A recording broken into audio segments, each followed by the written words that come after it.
Bonjour à tous et bienvenue dans ce nouvel entretien IMO 2. Aujourd'hui, j'ai le plaisir de recevoir Armand Vartabédian. Bonjour. Comment vas-tu? Ça va très bien, merci. Et toi? Moi, je suis au top. Je suis très content de te recevoir parce que je sais qu'il y a plein de nouvelles. Donc toi, tu travailles chez Keller.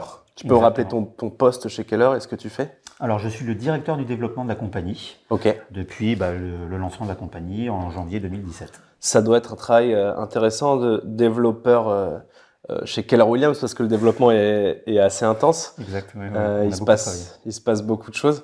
Je veux bien que que tu présentes un petit peu Keller Williams, sa différenciation, ce que vous faites, ce que vous proposez à qui. Déjà pour tous ceux qui connaîtraient pas, ça va être très peu, mais malgré tout. Oui, alors maintenant, c'est un peu plus connu évidemment qu'il y a quelques années. Le modèle est un modèle américain et qui est basé sur le concept du market center. Ok. Qu'est-ce que c'est qu'un market center? C'est un centre d'affaires dédié à l'immobilier. Donc l'énorme différence évidemment avec une grosse agence immobilière, c'est que je vais avoir tous les métiers transverses qui vont être intégrés et toutes les fonctions support Ok. qui vont être intégrées sur une plateforme. Et justement, tu parles de fonction support. Le monde, il a évolué. Il y a quelques années, quand j'appelais les agences immobilières, ils disaient assistant, c'est tout. C'était la seule fonction support dont ils avaient Exactement. besoin. Aujourd'hui, ça a évolué. Pour toi, c'est quoi les fonctions support indispensables d'une agence immobilière ou d'un agent immobilier pour qu'il soit performant, d'un conseiller immobilier pour qu'il soit performant? Alors, fondamentalement, alors moi, ça fait très longtemps que je fais de l'immobilier maintenant. J'ai commencé au milieu des années 90. Et effectivement, la complexité d'une transaction immobilière n'a plus rien à voir entre ce qu'on faisait au milieu des années 90 et aujourd'hui. À l'époque, un compromis de vente, c'était 2 feuilles A4 recto verso. Ok. Bon, quand on voit aujourd'hui que c'est un énorme bottin, Ouais, il y a quelques ministres qui sont passés par-dessus. Qui sont passés par-dessus, qui ont complexifié. Ouais. Donc ça a fait du bien à la profession malgré tout, puisque plus on a complexifié et plus on a sécurisé en réalité la transaction immobilière, plus on a pris des parts de marché aux particuliers. Et à l'époque, c'était l'inverse dans les proportions sur les prises de parts de marché entre le PAP et les agences. Ça a inversé le cycle. Complètement. À l'époque, c'était 60-65% pour le PAP, un petit 40% pour les professionnels. Aujourd'hui, c'est 70% pour les professionnels. Et ça a encore tendance à diminuer. Donc tu veux qu'on complexifie encore la profession? Plus on la complexifie, plus on la sécurise en fait finalement pour les vendeurs et les acheteurs, et mieux c'est effectivement pour notre profession immobilière. Et mieux c'est pour les acheteurs et les vendeurs aussi qui sont plus sécurisés. Et il me semble en France, j'avais cru comprendre ça, qu'on était un des pays où il y avait le moins de casses et de problèmes post-vente, parce que justement avec la sécurisation des professionnels de l'immobilier plus la sécurisation des notaires, à la fin en fait on a très peu de casses ou de retours en arrière ou de problèmes liés à une transaction. Même avec la banque, puisqu'on a des, il y a des verrous de sécurité qui n'existent pas dans d'autres pays. Donc effectivement, par rapport à ce qu'on a pu vivre il y a 15 ans, 20 ans, le client, vendeur ou acheteur, a besoin d'avoir un niveau d'information et à informer évidemment bien plus qu'à l'époque. Donc toutes ces fonctions support qui n'étaient pas forcément nécessaires à l'époque, aujourd'hui elles sont indispensables pour comprendre. Justement, le professionnel de l'immobilier lui aussi doit faire beaucoup plus de choses. Exactement. Et donc pour toi, c'est quoi les fonctions support indispensables pour mettre dans les meilleures conditions un conseiller immobilier? Alors la première, c'est déjà la connaissance de la législation en immobilier. Il y a la loi Hoguet qui régit évidemment le métier d'agent immobilier. On a souvent tendance à l'oublier, mais cette loi elle est extrêmement importante. Elle est centrale.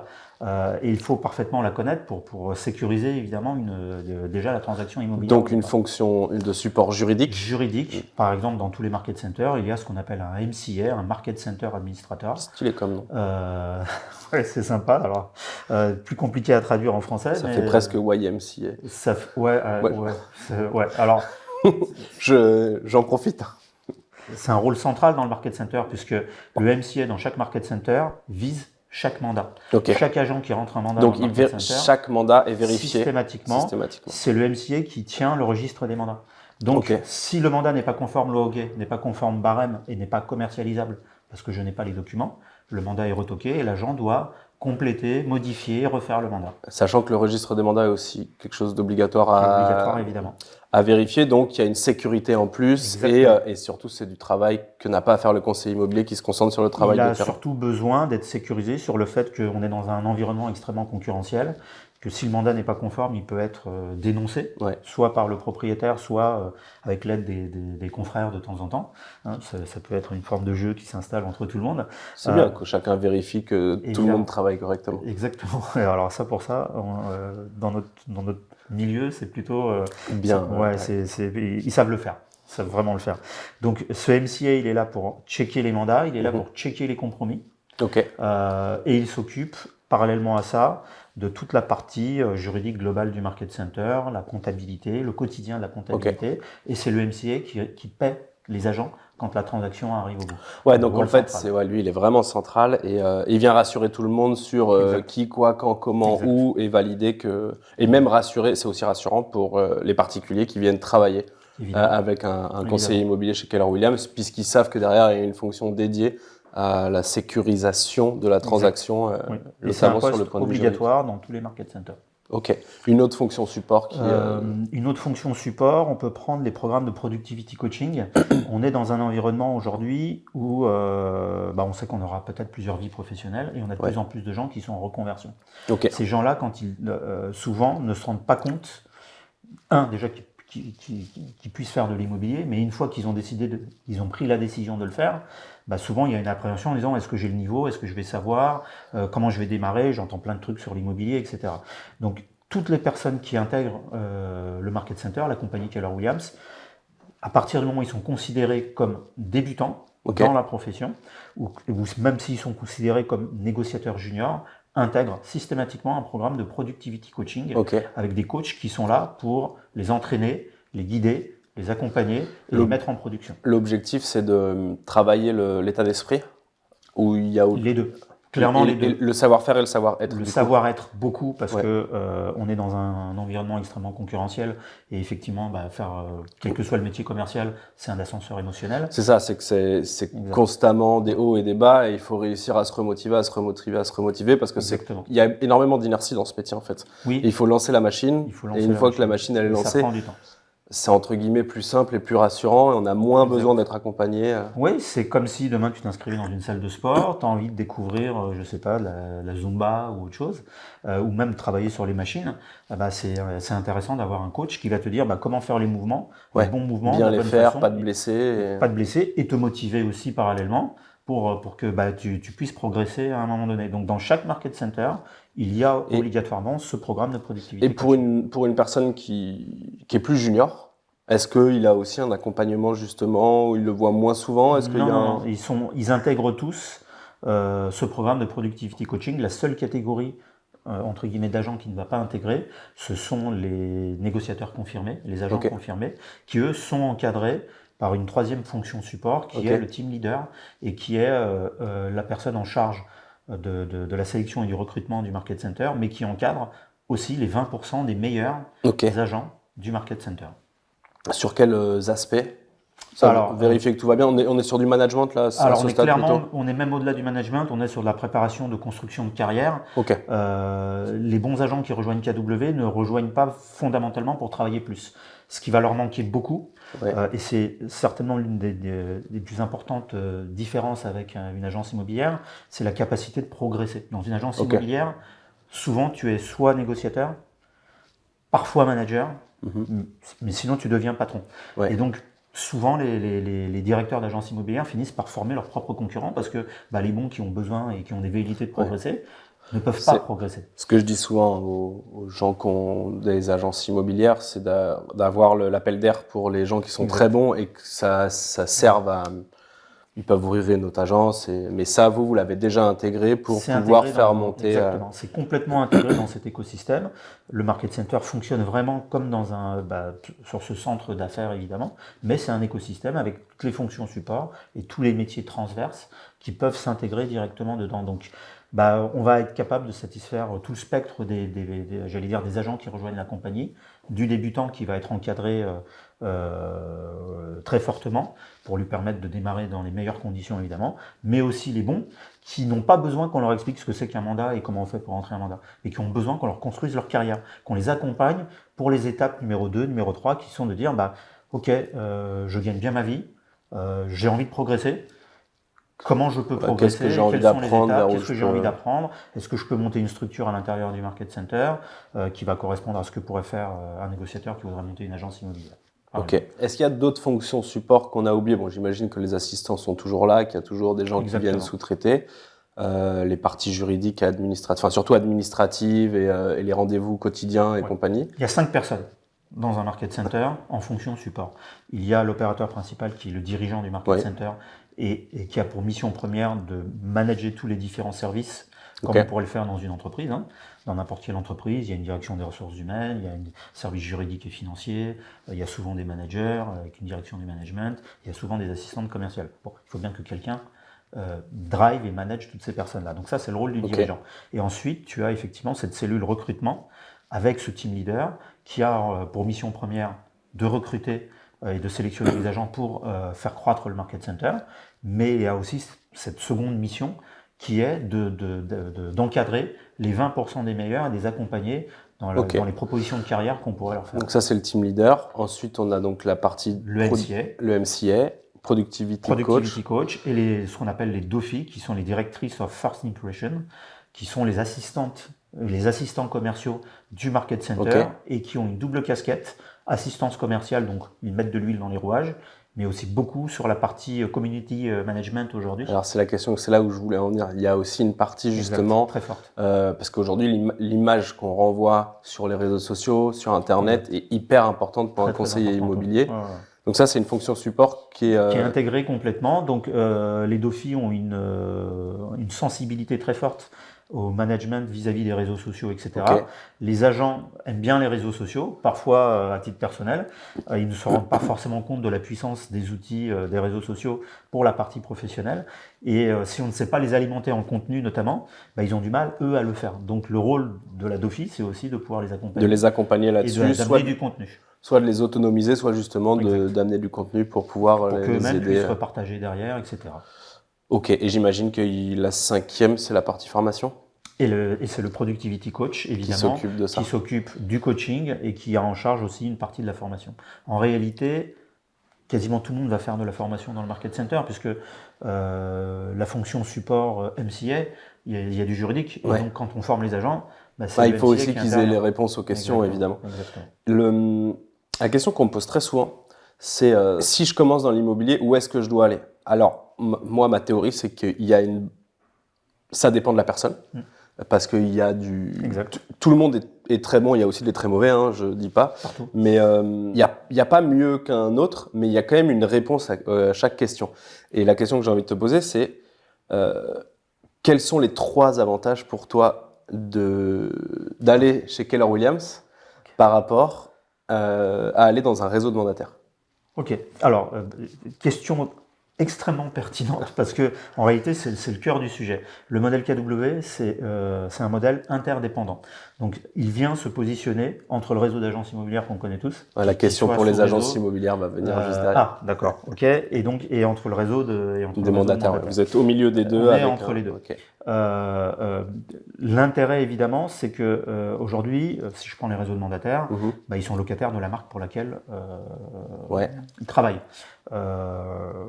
Même si effectivement toutes les têtes de réseau chez les mandataires essaient de structurer, il manque quand même une structure physique à un moment donné pour que les gens puissent se rendre quelque part et pouvoir être accompagnés physiquement par le MCA, par le coach, etc. Donc pour l'instant, avantage numéro 1, présence physique des êtres humains pour pouvoir échanger entre eux et lieux. On a besoin d'avoir du lien social à un moment donné. Et quoi de mieux que d'avoir ce cocon qui est le Market Center? C'est ça. Là, il y a le lien social évident, puisqu'il y a toujours des gens au bureau, dans le Market Center, mais au bureau, tu sais. Soit ses collègues, soit effectivement les personnes qui sont dans la leadership du Market Center et qui sont là pour pouvoir répondre aux questions, accompagner, motiver le quotidien d'un commercial en immobilier, où c'est un vrai ascenseur émotionnel on le sait. Donc, oui, puis il y a le côté appartenance qui est plus fort du fait de la présence physique. Tu m'as retiré le mot de la bouche. C'est certainement la deuxième raison. C'est ce sentiment d'appartenance qui est évidemment très fort, puisqu'on organise beaucoup d'événements à l'intérieur du Market Center, des événements caritatifs aussi, des événements associatifs, notamment avec le Red Day par exemple, qui est la journée consacrée aux associations partout dans le monde chez Keller Williams. Et donc ce sentiment d'appartenance finit par s'ancrer fondamentalement chez l'agent, parce que y a un moment donné, j'ai besoin aussi de pouvoir partager autre chose que de partager du business avec les gens. Et donc cette partie-là, culture, on appelle ça la GLU chez KW, elle ceinture tout le fonctionnement en réalité du Market Center. Donc le deuxième point, si je le résume, c'est vraiment le lieu physique qui permet en plus, et l'ancrage local qui permet d'organiser des événements fréquents, qui fait que ça ouvre d'autres choses. Ça permet aussi une communication différente, puisque la force des événements permet aussi une communication qui, derrière, amène du business, parce que le sujet reste quand même principal. Donc physique, social, entre guillemets, en premier, appartenance, culture et le sentiment d'appartenir à quelque chose d'important. Et puis la troisième raison, c'est tout simplement ce qu'on disait tout à l'heure, c'est le besoin de progresser à un moment donné dans sa vie professionnelle. On sait aujourd'hui que les très bons commerciaux, les très bons agents immobiliers, ils ont besoin de progresser dans leur carrière. On ne peut pas rester que négociateur. Alors ça convient à beaucoup de gens, mais il y a quand même une frange de cette population qui a besoin de progresser. Et donc le Market Center va offrir toutes les possibilités de construire fondamentalement une carrière et non pas avoir juste un job ou un métier à un moment donné. Et donc le Market Center doit être capable d'offrir tout ce panel. Et donc je peux intégrer le Market Center en tant qu'agent, je vais progresser dans ma carrière, et quand je vais progresser dans ma carrière, on va offrir l'opportunité à ceux qui le désirent, à celles qui le désirent, de monter leur propre structure, c'est ce qu'on appelle devenir méga agent, et monter un méga agent office, c'est-à-dire sa propre structure. On va en parler justement de ça exactement. Donc, juste après, mais ce que je retiens au final, c'est que par rapport à un réseau de mandataires, mais c'est évident quand on le dit, c'est le fait qu'il y ait un lieu physique, et donc du coup qui permet avoir un lieu où être, où vivre, où sociabiliser et compagnie. 2, de créer des événements, d'ancrer quelque chose aussi localement et d'ancrer quelque chose dans la culture des gens. Et la troisième partie, qui est qu'il y a un lieu et un seul et même endroit où on va trouver toutes les fonctions dont on a besoin pour pouvoir évoluer, pour pouvoir s'améliorer et compagnie. Ce lieu physique, il existe chez les agences immobilières. Exact. Et donc du coup, je vais te poser exactement la même question. C'est quoi l'avantage d'être chez Keller Williams par rapport à une agence immobilière traditionnelle? Grosse agence immobilière, je ne parle pas d'une agence où il y a 3-4 personnes, où là, évidemment, il n'y a pas toutes les fonctions support et compagnie, mais quand on commence à avoir une belle agence immobilière avec une quinzaine de négociateurs et des fonctions qui sont à côté, comment tu différencies? Je mets des pièges parce que sinon c'est pas rigolo. Non, mais c'est des questions que j'entends souvent de la part des candidats quand je les reçois et qui essaient effectivement d'analyser et de dire c'est quoi les gros points de différence et pourquoi je quitterais mon réseau pour aller vers Keller Williams. La première des raisons, c'est qu'une agence immobilière fait du B2C. Sa préoccupation première, c'est le client final, le vendeur ou l'acheteur. Quand tu prends la communication de toutes les têtes de réseau immobilière traditionnelles, elles sont tournées dans quasiment tous les cas de figure vers le client final. Le Market Center fait du B2B2C. Ses clients, ce sont les agents. Les conseillers.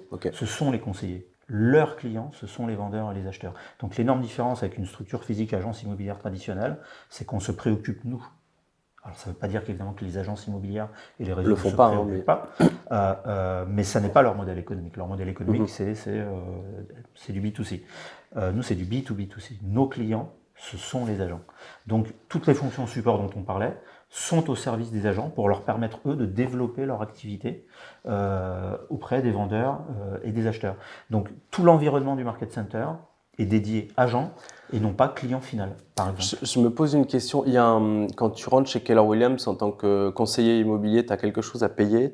Comment ça se passe? Il y a un mensuel? Il y a un forfait, oui, c'est un forfait de 95 € hors taxe par mois pour permettre d'accéder à tout le Market Center. C'est pas le plus gros de votre chiffre d'affaires?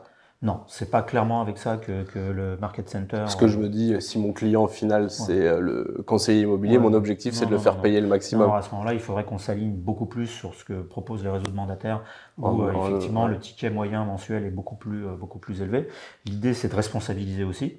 Et donc ça, c'est certainement la deuxième raison qui fait que j'ai envie de changer, j'ai envie de sortir d'une agence immobilière pour aller vers un market center, parce qu'on va on est obligé de se responsabiliser si on intègre un market center. Pourquoi ? Parce que chaque agent est son propre entrepreneur. Ouais. Il va monter sa structure. Je peux le faire dans une agence immobilière, mais dans l'agence immobilière, je suis dans une bulle qui travaille un périmètre extrêmement réduit. C'est pas le cas des market centers qui sont sur de gros territoires et qui vont offrir la possibilité à un agent tout simplement de pouvoir s'exprimer. Il y a un peu plus de liberté dans le market center, dans l'approche, puisque comme on est entrepreneur, il y a les risques qui vont avec. Évidemment. Il y a les enjeux qui vont avec, mais par contre, il y a un peu plus de liberté. Donc, pour répondre à ta question sur cette deuxième partie, effectivement, je suis toujours limité dans ma bulle lorsque je suis dans l'agence immobilière, parce que si je suis dans un réseau, le réseau va positionner plein d'agences sur un territoire. Donc, si demain j'ai envie de changer, etc., je vais rencontrer beaucoup plus de difficultés que si j'intègre un market center sur un gros territoire. Il faut valider que le patron d'agence est prêt justement à accompagner. Et donc c'est une autre démarche. C'est une autre démarche. Et du coup, ça revient sur le troisième point qu'on a plus ou moins abordé, qui est la perspective d'évolution aussi. On retrouve des deux côtés. Qu'on retrouve des deux côtés. On va les retrouver clairement des deux côtés. Là où une agence immobilière, s'il n'y a pas l'appel d'air en haut du patron qui est prêt à ouvrir une autre structure avec le manager, par exemple, le manager qui a envie de progresser, à un moment donné, il va trouver les angles pour aller progresser. Justement, en parlant d'évolution, on se voit à peu près tous les ans pour... Keller Williams en France, rappelle-moi, c'est... Alors, premier market center, janvier 2017. Ouais, j'avais 2017 en tête. Janvier 2017. Donc, on a fêté les 6 ans. Oui. Là, il y a quelques jours. On avait ouvert le 4 janvier. Et du coup, comment ça a évolué depuis ? Et justement sur l'année 2022, qui a été en plus une année assez complexe. Oui. Je veux bien que tu m'en dises plus, ta vision par rapport à ça, votre évolution par rapport au marché. Alors, Keller Williams aujourd'hui, c'est un peu plus de 3200 personnes, 3200 membres. Sur 54 market centers, donc si tu fais la division, ça va te donner à peu près une idée du nombre de personnes. Je ne fais pas assez vite dans ma tête là, mais ouais, ça fait 60 personnes par un peu plus d'une soixantaine de personnes en moyenne dans chaque centre. Donc déjà, évidemment, par rapport à une agence immobilière, on n'est plus du tout sur les mêmes mesures. Donc c'est aujourd'hui 54 market centers ouverts opérationnels. Il y en a 18 qui sont sous licence, qui sont à divers stades de développement et qui vont ouvrir sur l'année 2023. Donc 54 plus bien 18 en plus, dans pas longtemps. Okay. Donc on a 72 franchisés sous licence. Ces 18 vont ouvrir sur l'année 2023. Juste pour rappel, on est d'accord qu'un market center Keller Williams a une exclusivité sur un territoire. Exact. La très grosse différence effectivement avec un réseau d'enseignes traditionnelles, c'est qu'on offre systématiquement une exclusivité territoriale rattachée au contrat, de par évidemment les niveaux d'investissement sur un projet. Oui, bien sûr. Et puis les régions, les caractéristiques de chaque zone. Donc, ça, tu sais, alors peut-être que c'est une question à laquelle tu ne sauras pas répondre, mais combien il y a de zones en tout ? Il y en a 106. 106. Donc 72, il vous en reste 34 et... Il en reste à peu près ça. Donc ça va se terminer courant 2024 certainement. Okay. Sur le déploiement des market centers. Beaucoup de nos dirigeants de market centers aujourd'hui sont déjà sur des deuxièmes ouvertures, par exemple. Donc une partie des territoires, en fait, en réalité, est déjà entre les mains de premiers propriétaires de market centers. Est-ce qu'il y a de la casse sur les market centers. Sur les market centers. Oui, alors il y a toujours de la casse. La difficulté, c'est qu'il faut intervenir suffisamment tôt pour éviter de partir au tapis. Donc on est évidemment extrêmement regardant par rapport à ça. Et dans ces cas-là, vous trouvez quelqu'un pour acheter ou comment ça se passe ? Il y a deux phases. La première, c'est la phase de transition. On a un service transition qui accompagne pour reprendre et remettre sur les rails le market center avant de le proposer évidemment potentiellement à un nouveau repreneur. L'idée étant de ne pas avoir de fermeture sèche et d'avoir une transmission qui va se faire entre dirigeant qui peut-être ne s'est pas acclimaté à l'environnement du market center, qui parfois effectivement se rend compte de la charge que ça peut représenter d'avoir un market center entre les mains. Et donc, fatalement, on va l'accompagner pour que ça se passe au mieux des intérêts. Pour atterrir en douceur. Pour atterrir complètement en douceur. En termes de transactions, l'évolution? Alors, sur le dernier chiffre, que je te dise pas de bêtises, il faudrait que je rebranche l'ordi pour que je te sorte les stats, mais on a eu une progression 2021-2022 à 2 chiffres dans tous les compartiments. Okay. En gros, les mandats, ça a été plus 12%. De mémoire, la transaction SSP, ça a été plus 22%. Transaction encaissée, c'est de mémoire plus 37%. Donc tout progresse et tout continue de progresser. Et le nombre de conseillers, la progression, elle est de combien? Qu'on puisse comparer elle est aussi. À plus 18% de ouais, donc ça se positionne un petit peu au donc milieu. Ça progresse, ça continue de progresser. Tu as raison, l'année 2022 est une année plus complexe sur beaucoup. Il y a moins de transactions, il y a aussi un peu plus de tensions, des difficultés. Alors, on n'a pas ressenti encore la baisse de transactions. 2021, c'est 1 200 000 transactions en France. 2022, c'est 1 100 000. Donc, je pensais que c'était 1 million. Ok, ouais, donc c'est léger. Non, c'est très léger. C'est maintenant je pense qu'on va vraiment aborder une baisse un peu plus conséquente sur les volumes. Comment tu vois les choses? Est-ce que tu penses qu'il va y avoir, malgré tout, moins de conseillers, des conseillers qui vont partir, qui vont arrêter? Parce que la variable d'ajustement dans l'immobilier, c'est rarement les honoraires. Quand il y a moins de transactions. Mais ça va devenir la variable d'ajustement parce que sur un marché haussier tel qu'on l'a vécu pendant des années, les transactions se faisaient quasiment au prix. Donc pour les agents immobiliers, la commission qui était prise au départ, elle était quasiment respectée aussi. Les honoraires, en fait, s'acclimatent au prix. C'est-à-dire si les prix baissent, forcément les honoraires vont mécaniquement baisser avec la baisse du prix, mais les honoraires vont aussi certainement être négociés plus dans le cadre d'une négociation, puisqu'il y a un paramètre important, c'est les taux d'emprunt. Si les taux d'emprunt grimpent, je ne peux pas éternellement rallonger la durée des prêts. Donc il faut, le levier principal, c'est la négociation entre l'acheteur et le vendeur. Et au milieu de cette négociation, il y a l'agent immobilier avec sa commission. Donc fatalement, ça va devenir une variable d'ajustement. Et l'autre variable d'ajustement, ce sont les hommes. Oui. Est-ce que tu penses que... Comment tu vois les choses par rapport au marché global, puis par Keller Williams à l'intérieur, justement? Alors, ce qui est intéressant dans ce que tu dis, c'est que moi, ça fait 30 ans que je fais de l'immobilier. Ça fait 30 ans que j'entends qu'il va y avoir un crack en immobilier en France. Bon, il n'y en a pas parce que structurellement, c'est pas possible. Tout simplement parce que j'ai une démographie qui progresse en France quand même, malgré tout, faiblement, mais elle progresse. Mais surtout, on ne construit pas assez de logements.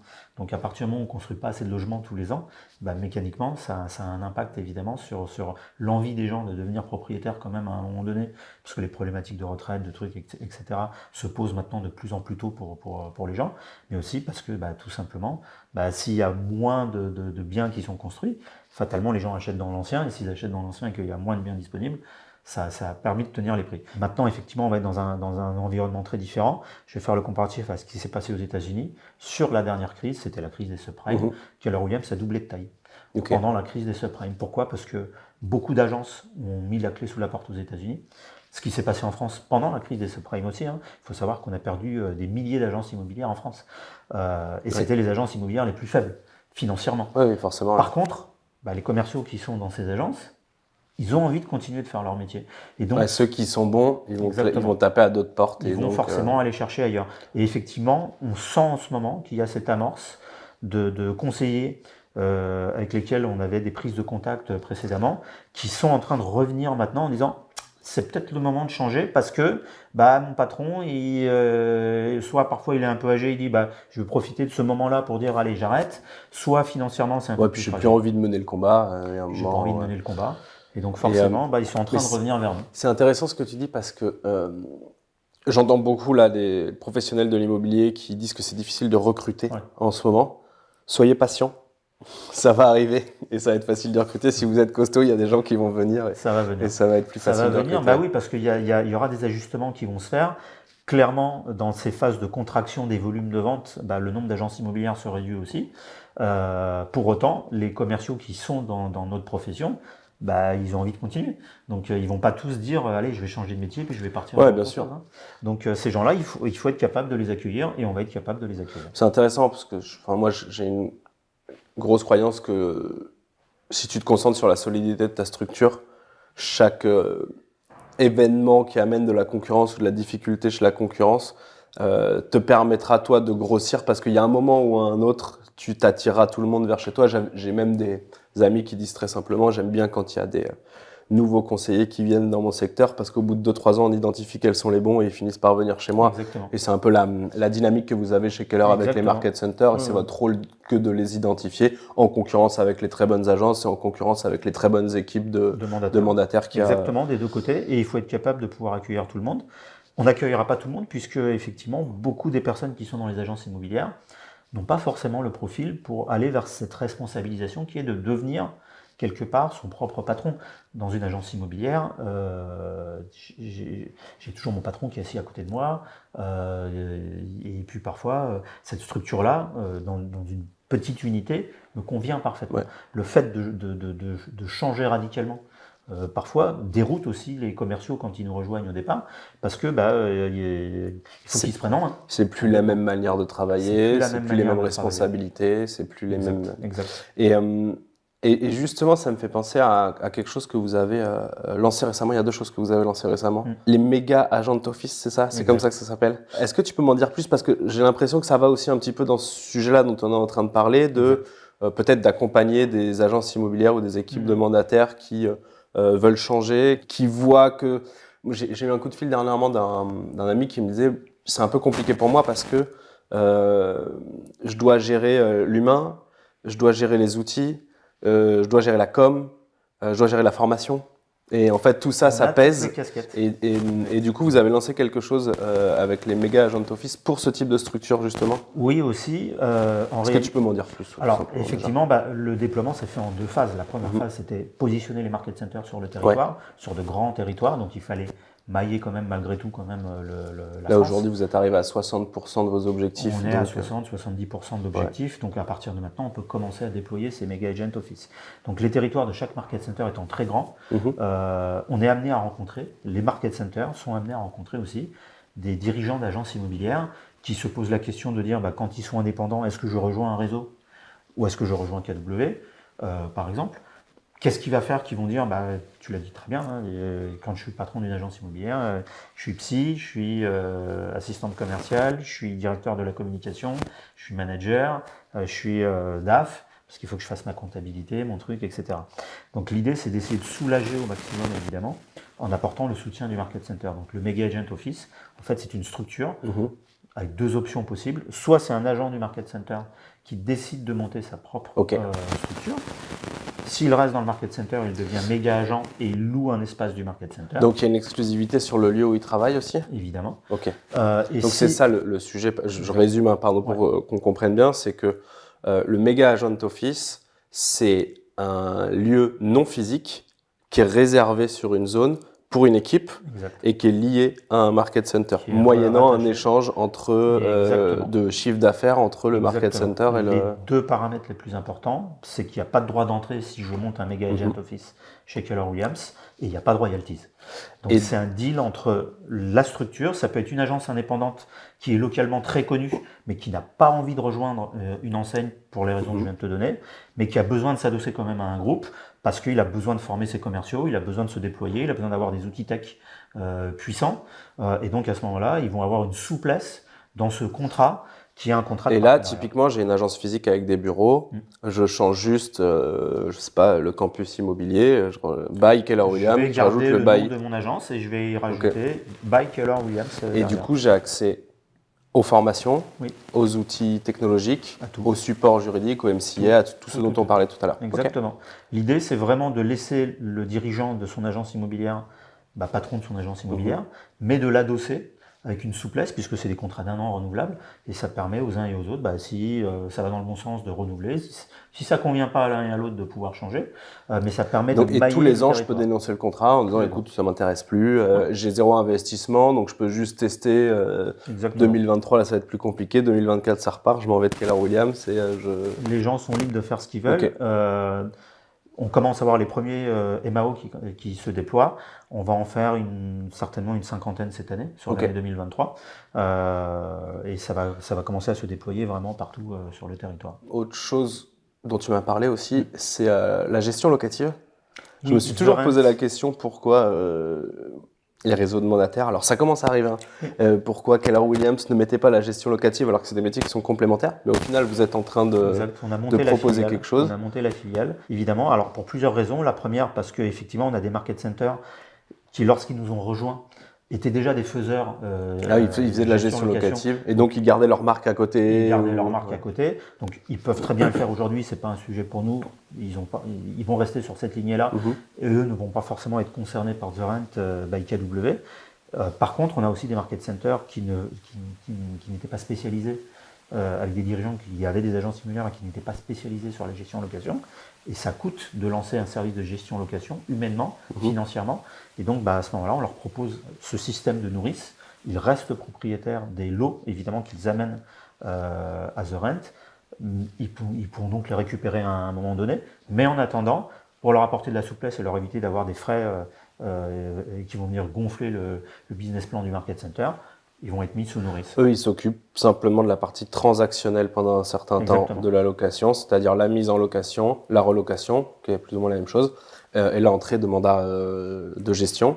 Et après, il y a un back-office qui prend le relais, qui s'occupe de tout. Et quand ils ont 100 lots et que ça devient rentable de l'internaliser, ils ont le droit de récupérer leur lot. Quand ils ont envie de récupérer leur lot. Et aujourd'hui, on a même des agences qui ne sont pas KW, qui ne seront certainement pas KW par exemple, qui rejoignent The Rent également parce qu'ils ont besoin de cette souplesse-là. Ok.